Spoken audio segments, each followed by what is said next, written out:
नमस्कार, मी अंकिताच रेसिपी मराठीमध्ये तुमचं खूप खूप स्वागत आहे.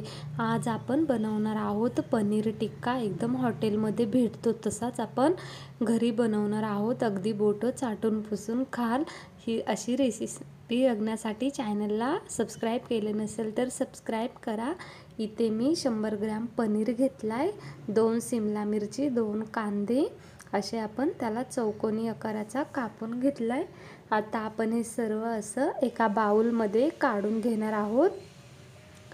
आता त्यामध्ये आपण टाकूयात दही 1 वाटी.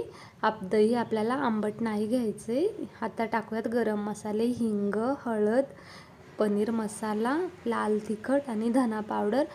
आपण हे आता सर्व असं हलक्या हाताने मिक्स करून घेणार आहोत. थोडीशी बारीक केलेली कोथिंबीर मिक्स करून घेऊ आणि 10 मिनिटं आपण असंच मॅग्नेट करण्यासाठी ठेवणार आहोत. इथे पनीर टिक्का मसाला बनवण्यासाठी मी 1 टोमॅटो घेतले, 2 हिरव्या मिरच्या, काजू, कोथिंबीर, अद्रक आणि लसूण. आता आपण याची पेस्ट करून घेतले. अशी कडकडीत तेल तापू द्यायचं आहे आपल्याला आणि हा मसाला मस्त तेलामध्ये तेल सुटेपर्यंत फ्राय करून घ्यायचा आहे. बनवायला पण खूप सोपी रेसिपी आहे आणि एकदम आपल्या घरामध्ये जेवढे जिन्नस अवेलेबल आहे त्याच्यामध्ये अशी झटपट बनून तयार होते आणि वेळ पण असा कमी लागतोय. इथे आपला पनीर पण असा मस्त छान मॅग्नेट झाला आहे आणि मसाला पण छान असा तेल सुटेपर्यंत फ्राय झाला आहे. आता आपण त्यामध्ये सर्व असं मिक्स करून घेऊयात आणि खायला पण अशी खूप टेस्टी लागते. आता आपण टाकूयात चवीनुसार मीठ